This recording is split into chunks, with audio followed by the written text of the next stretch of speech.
Assalamualaikum warahmatullahi wabarakatuh. Jumpa kembali bersama saya Adi di channel Ngulik Sejarah. Pada video kali ini saya akan kembali lagi membacakan suatu kisah misteri nih. Yang kali ini berjudul Majikan Pemuja Iblis part yang pertama. Cerita pada kali ini ditulis oleh Cerita Arwah ya teman-teman. Dan nantinya kalian juga bisa mengunjungi thread beliau secara langsung. Yuk daripada kita penasaran, daripada kita lama-lama juga, kita langsung saja menuju ke ceritanya. Mari kita simak ceritanya baik-baik.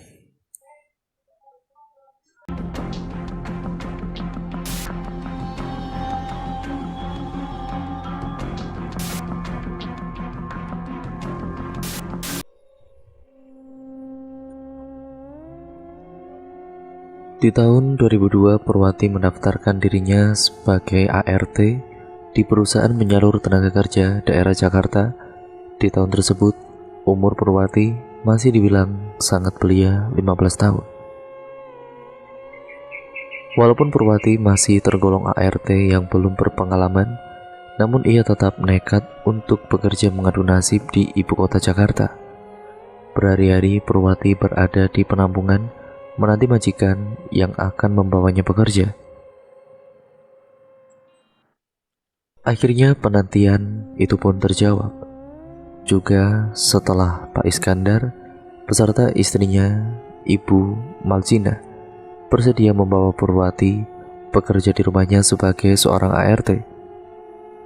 Purwati kemudian dibawa ke rumah majikannya di kawasan perumahan elit Jakarta Selatan. Dan setibanya di sana, seperti biasa, Purwati diajak berkeliling rumah untuk diperkenalkan dengan 3 ART yang lainnya, serta anak-anak dari Pak Iskandar dan Ibu Malcina yang bernama Revano 10 tahun, Edgar 7 tahun, dan Melisa 5 tahun. Selama 1 minggu Purwati bekerja, tidak ada hal-hal yang aneh yang ia rasakan. Keluarga Pak Iskandar pun bisa dibilang keluarga yang ramah tamah, dan ketiga orang anak-anaknya itu sopan-sopan, dan para ART lainnya pun bersahabat menyambut Purwati. Keadaan yang tenang itu berubah manakala Purwati diminta Pak Iskandar untuk mengurus ibundanya. Nah, bagaimana kelanjutan kisah Purwati? Seperti biasanya kita langsung masuk saja ke ceritanya ya teman-teman.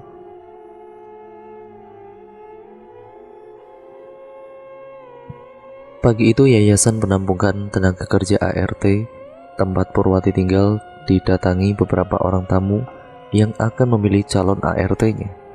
Sebenarnya pemandangan itu sudah biasa terlihat setiap hari, tapi kini yang menjadi pembeda bagi Purwati adalah dirinya ikut dipanggil oleh Ibu Fitri untuk interview calon majikan.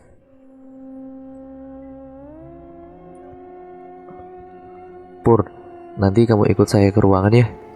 Ada calon majikan nih yang mau mempekerjakan kamu, ucap Ibu Fitri dengan lembut. Enggak bu, baik bu, jawab Purwati. Mendengar hal tersebut, Purwati seketika menjadi sumringah. Alhamdulillah, semoga saja calon majikanku yang ini baik ya Allah, gumamnya dalam hati sambil berjalan menuju ke ruangan Ibu Fitri. Assalamualaikum, sapa Purwati dari balik pintu.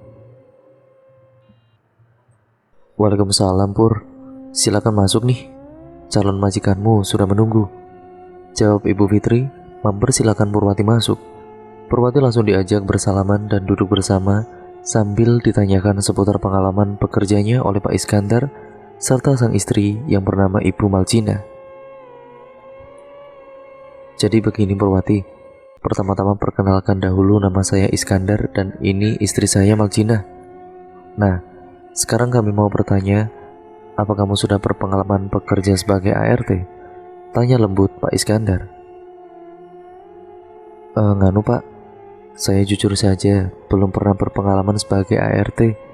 Tapi insya Allah untuk pekerjaan sehari-hari seperti memasak, mencuci, setrika, dan bersih-bersih itu sudah menjadi rutinitas saya di kampung, tutur polos Purwati.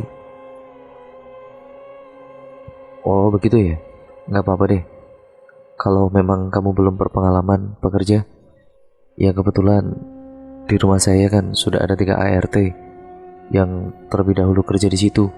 Ya mungkin mereka bisa sedikit mengajari kamu pekerjaan rumah di sana. Yang penting kerja kamu jujur, rajin, dan cekatan, jawab Ibu Malcina. Gajimu per bulan sebesar 600.000, belum termasuk bonus jika kami puas dengan kinerja kamu. Kamu tidak perlu khawatir soal makanan. Apa yang kami makan pastilah juga kamu ikut makan. Dan berikutnya mengenai peralatan mandi dan sebagainya, kami sudah persiapkan. Jadi uang gajimu bisa utuh untuk kamu kirimkan ke kampung ataupun kamu simpan untuk tabunganmu, terang Pak Iskandar. Seketika Purwati langsung terkesima mendengar gajinya yang sangat, ya pada saat itu ya lumayan dibilang di atas rata-rata untuk ART pada umumnya. Tanpa banyak bertanya-tanya lagi dan tanpa ragu lagi, Purwati pun kemudian menyepakati tawaran kerja tersebut, lalu segera mengemasi pakaiannya untuk pindah ke rumah Pak Iskandar. Sesamanya di rumah Pak Iskandar, Purwati dibuat terkesima dengan kemegahan rumah serta garasi mobil yang terisi oleh beberapa mobil mewah milik Pak Sustri tersebut. Ayo Pur, silakan masuk.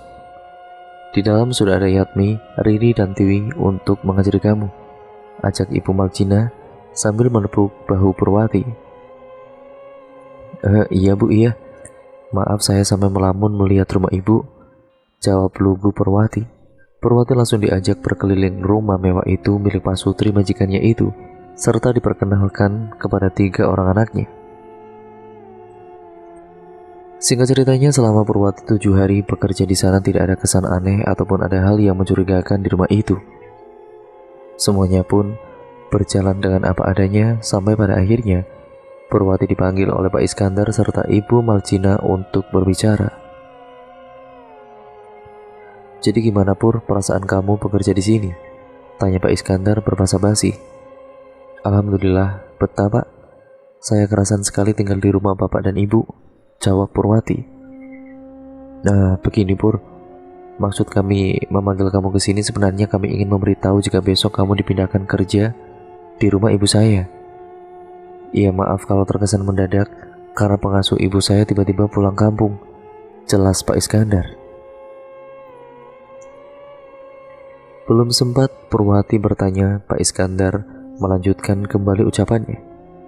Kamu gak perlu khawatir Pur, ibu saya ini sudah benar-benar kondisinya lumpuh, bahkan tidak bisa berbicara. Untuk makan pun harus dibantu melalui selang.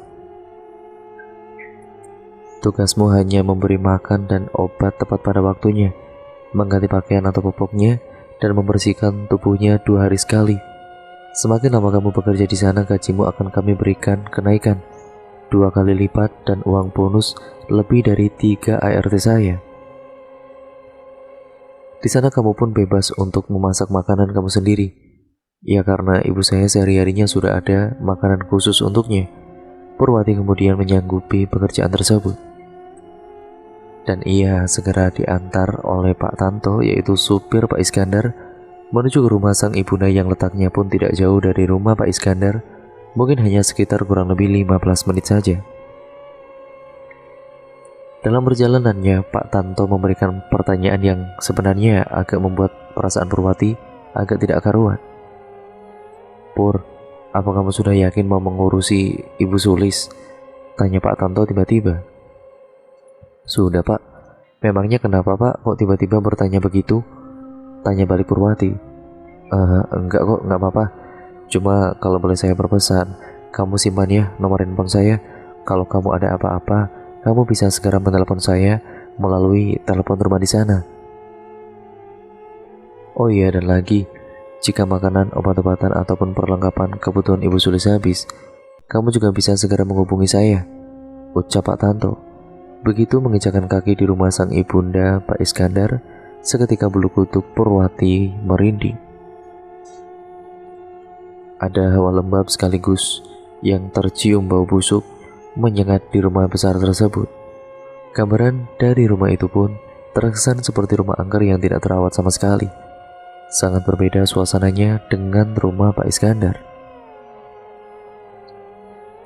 Nah Purwati, ini rumahnya Bu Sulis. Kamu tidak usah heran kalau rumah ini seperti tidak terawat, karena memang setiap pekerja yang ada di sini hanya berfokus untuk merawat Ibu Sulis saja. Sebelum saya pulang, saya akan tunjukkan dulu kamar kamu. Sekaligus saya mau kasih tahu dulu letak-letak tempat penyimpanan yang ada di sini, ucap Pak Tanto sambil menunjukkan kamar Purwati sekaligus memberitahu perkakas peralatan untuk Ibu Sulis. Saat Purwati mengamati ruang demi ruang yang ada di rumah milik Ibu Sulis ini, mata Purwati tertuju dengan penampakan banyaknya daun kelor yang ditempel-tempel di sudut-sudut dinding serta di palang pintu.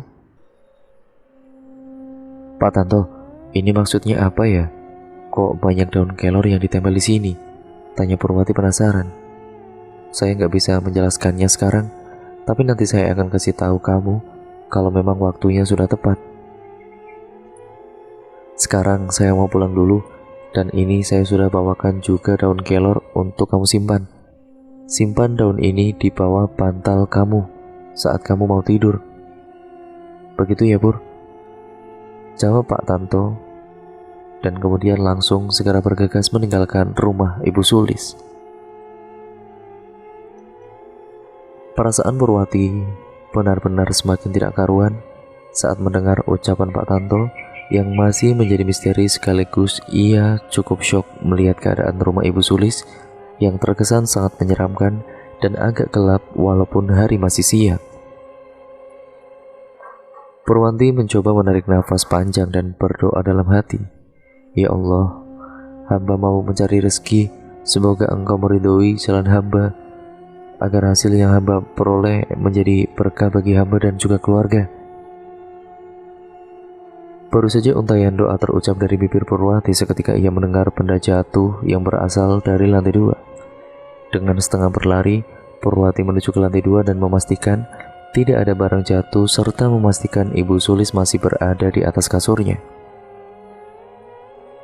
Loh, kok tidak ada yang jatuh ya? Alah, mungkin itu kucing atau tikus yang ada di plafon, gumam Purwati.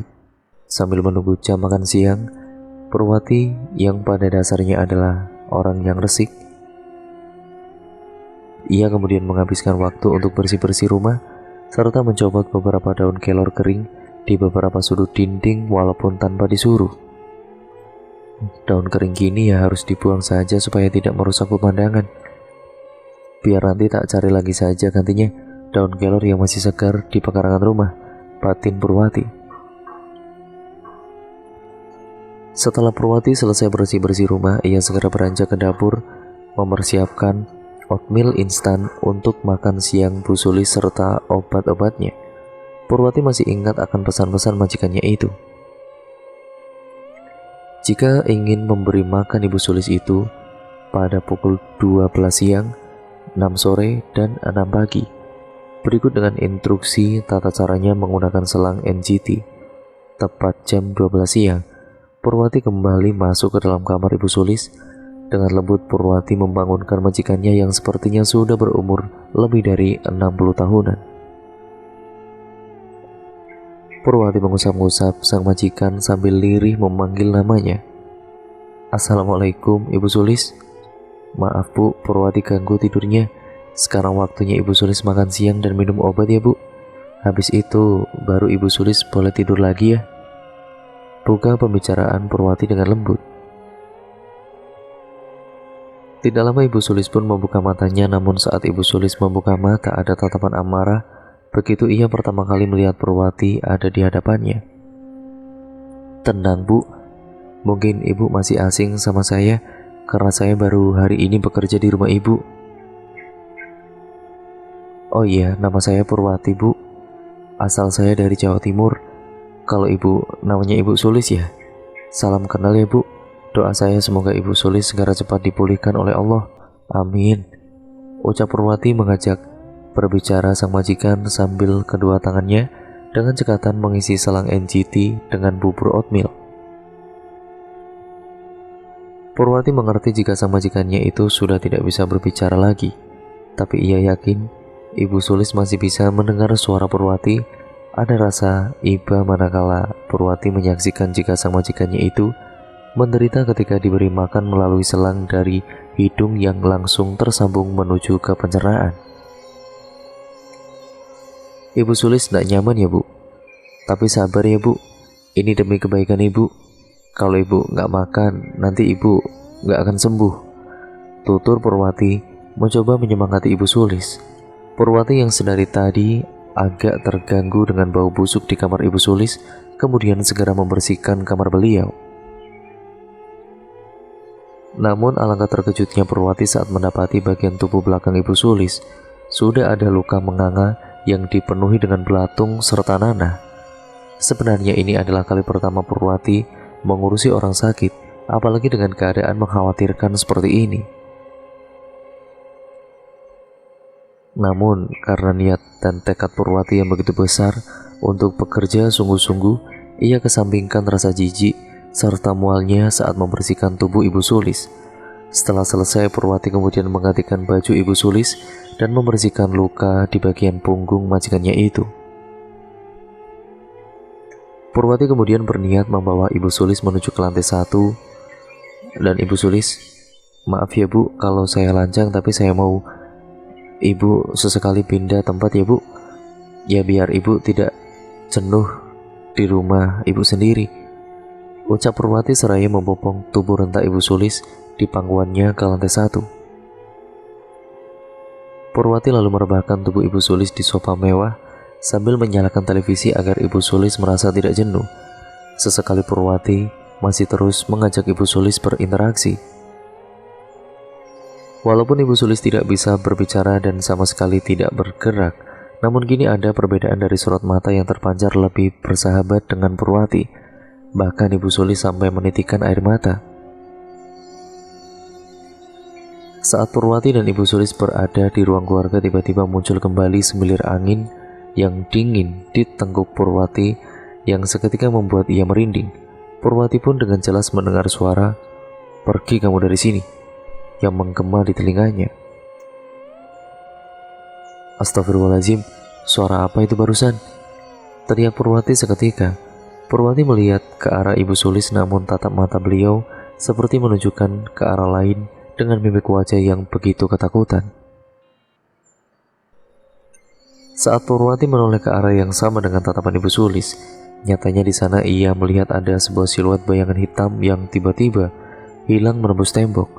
Sontak kejadian tersebut membuat lutut Purwati lemas seketika. Rupanya kejadian itu membuat Purwati merasa tidak betah bekerja di rumah Ibu Sulis. Purwati pun segera menelepon Pak Tanto berbekal secari kertas nomor HP beliau yang sengaja ditinggalkan. "Assalamualaikum Pak Tanto, ini saya Purwati Pak. Nganu, apa Bapak bisa kesini segera?" ucap Purwati agak gelagapan. "Waalaikumsalam Pur. Loh, ada apa? Kok kamu seperti orang panik begitu toh Pur?" tanya Pak Tanto di seberang sana. "Pokoknya saya minta tolong Bapak kesini saja cepat Pak. Sekali lagi saya benar-benar minta tolong banget Pak, tolong." Tidak lama setelah Purwati merengek di telepon, Pak Tanto kemudian segera datang. Begitu Pak Tanto masuk ke dalam rumah, ia tidak sengaja melihat ke arah sudut dinding dan palang pintu jika daun kelor yang dipasang sudah tidak ada di tempatnya. "Pur, apa kamu tahu kemana daun-daun kelor yang ditempelkan di dinding itu?" ucap Pak Tanto panik. Nganu Pak Tanto, tadi beberapa daun kelor kan yang sudah kering itu ya memang sengaja saya buang. Niatnya nanti saya mau menggantinya dengan daun kelor yang baru apabila diperlukan, jawab Purwati. "Aduh Purwati, kamu jangan sembrono begitu. Tunggu sebentar, saya mau mencarikan dahulu daun kelor di pekarangan rumah untuk ditempelkan kembali," bentak Pak Tanto sambil dirinya bergegas mencarikan daun kelor. Dan dalam hitungan detik, Pak Tanto dengan cepat kembali ke dalam rumah sambil membawa lebih banyak daun kelor yang kemudian ia tempel-tempelkan di dinding dengan menggunakan solatif. Melihat hal tersebut, Purwati heran dengan sikap aneh Pak Tanto. Sesudah Pak Tanto selesai, barulah kemudian ia buka suara. "Tadi ada apa Pur, kamu telepon saya? Bikin panik saja kamu itu Pur. Untung saya masih ada di rumah. Kalau saya ada di luar kota dengan Pak Iskandar, lah kamu gimana?" cecar Pak Tanto. "Maafin saya Pak, saya nggak maksud membuat Bapak panik, tapi ada hal yang perlu saya sampaikan sama Bapak," jawab Purwati tidak enak hati. Dan ya sudah, Gak apa-apa Pur, sekarang kamu jawab aja. Ada perlu apa sampai di telepon kamu panik begitu? Pak, sepertinya saya mau kembali lagi saja ke rumah Pak Iskandar. Saya nggak betah di sini Pak, saya takut. Belum selesai Purwati berbicara bercerita, Pak Tanto langsung memotong pembicaraan Purwati. Kamu barusan melihat atau merasa ada hal-hal aneh di rumah ini ya? Pasti itu kan sebabnya kamu takut? Iya betul Pak Tanto. Saya takut sekali Pak. Penampakan itu benar-benar jelas terlihat walaupun saat ini masih siang bolong, jawab Purwati tergagap. Pak Tanto kemudian menghela nafas sebelum bercerita. Sepertinya saya harus kasih tahu kamu kenapa di rumah ini banyak ditempel-tempel daun kelor, termasuk tadi pun saya menitipkan daun kelor untuk kamu simpan sendiri Pur. Pak Tanto kemudian menjelaskan, karena di rumah itu sedang dikuasai oleh dedemit yang akan mengincar nyawa Ibu Sulis. Untuk penghalang gangguan jin ataupun dedemit itu, pergunakanlah daun kelor yang sengaja ditempelkan di palang pintu serta di sudut-sudut dinding. Makhluk-makhluk itu tidak akan berani menampakkan diri ataupun mengganggu selagi di dalam rumah masih ditempelkan daun-daun kelor. Kok ya nggak disolati atau dipanggil kiai saja Pak Tanto untuk mengusir hal-hal seperti itu di rumah ini? Tanya polos Purwati. Kamu ini nggak tahu apa-apa Pur. Sekarang semua sudah aman. Saya sudah menempelkan daun-daun itu yang lebih banyak di sini. Kamu nggak perlu takut lagi. Tugasmu hanya mengurusi Ibu Sulis dan tidak perlu capek-capek mengurusi rumah. Oh iya satu lagi. Kamu harus ingat, jika gajimu di rumah Ibu Sulis berbeda dengan gaji para ART lain. Jangan sia-siakan kesempatan itu loh Pur.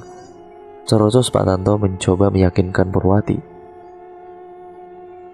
Untuk sesaat Purwati merenung.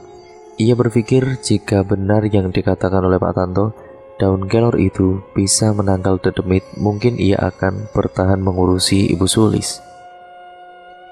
Ya sudah Pak, kalau begitu saya coba dulu semampu saya bertahan. Tapi kalau saya masih nggak betah gimana Pak? Tanya Purwati. Gampang itu, kalau kamu memang sudah benar-benar tidak kuat, ya wes, ya saya bisa apa? Tapi jangan sekali-kali kamu kabur ya Pur. Kalau kamu kabur, malah nyawa kamu yang jadi ancaman.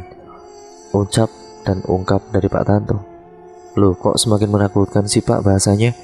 Jangan buat saya takut dong Pak. Rengek Purwati lagi. Saya serius Pur. Kalau kamu sudah nggak kuat, ya wes nggak apa-apa. Tapi mbok ya dicoba dulu. Sekarang kan sudah aman dengan daun kelor itu. Ingat jangan sekali-kali kamu kabur, atau nanti kamu akan terus dihantui oleh para penghuni rumah ini. Pak Tanto pun segera berpamitan saat handphonenya kembali berdering. Pur, saya pulang dulu ya Pur. Ini Ibu Malcina sudah telepon saya. Saya mau menjemput Ibu di salon. Pungkasnya sambil setengah berlari keluar. Kini kembali lagi, di rumah yang besar itu hanya tersisa Purwati serta Ibu Sulis yang sudah tidak berdaya. Ada sebuah beban di dalam benak Purwati, antara meneruskan pekerjaannya atau ia ingin pulang ke kampung saja. Beruntunglah Purwati masih ingat dengan adiknya yang masih duduk di bangku sekolah dasar dan juga sang ayah yang memiliki riwayat penyakit TBC, sehingga ia mau tidak mau menjadi tulang punggung keluarga menggantikan tugas sang ayah. Memasuki jam 6 sore, Purwati dengan sigap telah menyiapkan makanan untuk Ibu Sulis serta obat-obatannya. Purwati senang karena berarti tugasnya di hari pertama ini hampir selesai setelah memberikan makanan untuk Ibu Sulis. Tapi nyatanya saat ingin diberikan makan melalui selang NGT, tubuh Ibu Sulis tiba-tiba mengejang dan matanya pun ikut mendelik. Purwati semakin panik manakala semua pencahayaan lampu di rumah itu ikut mengedip dan terdengar gema suara-suara manusia yang saling berisik. Dalam kepanikan rasa ketakutan Purwati, ia hanya bisa menutupi wajahnya dengan melantunkan doa-doa dalam hati. Beruntunglah kejadian aneh tersebut tidak berlangsung lama dan keadaan kembali seperti biasanya. Purwati kemudian langsung memeluk sang majikannya yang tidak sadarkan diri dan kemudian berulang kali dengan lirih memanggil namanya. Ibu Sulis bangun bu." Beberapa kali Purwati membangunkan sang majikan sampai pada akhirnya Ibu Sulis bisa membuka matanya. Ada rasa lega saat mengetahui sang majikan bisa tersadar kembali. Purwati lalu melihat Ibu Sulis mengeluarkan air mata dan entah mengapa kembali muncul rasa iba. Purwati kemudian ingat saat terakhir kali ia menyaksikan ibundanya berpulang tanpa sempat Purwati mengurusnya. Dalam hatinya, ia pun kemudian berjanji akan mengurusi Ibu Sulis semampu dirinya. Purwati mengurungkan niat untuk menelepon Pak Tanto perihal kejadian aneh barusan. Bagi Purwati, kini keadaan sang majikan itu pun telah membaik. Ketika Purwati sedang asik menonton televisi di ruang keluarga bersama Ibu Sulis, sekitar pukul 9 malam, rupanya Ibu Sulis sudah terlelap tidur di sofa. Purwati lalu berinisiatif kembali membopong tubuh renta Ibu Sulis menuju ke lantai 2 dan merebahkan tubuhnya di kasur.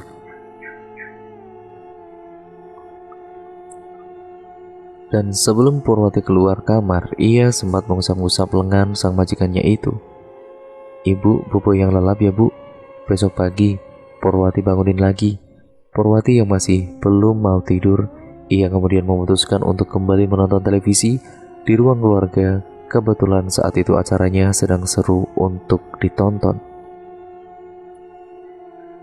Nah, bagaimana kelanjutan ceritanya? Karena cerita pada kali ini bersambung ke part yang kedua yang teman-teman, yang sekaligus menjadi part yang terakhir dari keseluruhan alur ceritanya. Dan cerita pun akhirnya bersambung ke part yang selanjutnya. Jangan lupa untuk kalian like, comment, dan share video kali ini. Terima kasih untuk kalian semua yang sudah menyimak video kali ini, dan terima kasih atas support kalian selama ini. Jangan lupa untuk kalian subscribe serta nyalakan tombol lonceng notifikasinya agar kalian tidak ketinggalan video terbaru selanjutnya dari channel ini. Sekian dan terima kasih, kurang lebihnya mohon maaf. Sampai berjumpa di video yang terbaru selanjutnya dari channel ini. Wassalamualaikum warahmatullahi wabarakatuh.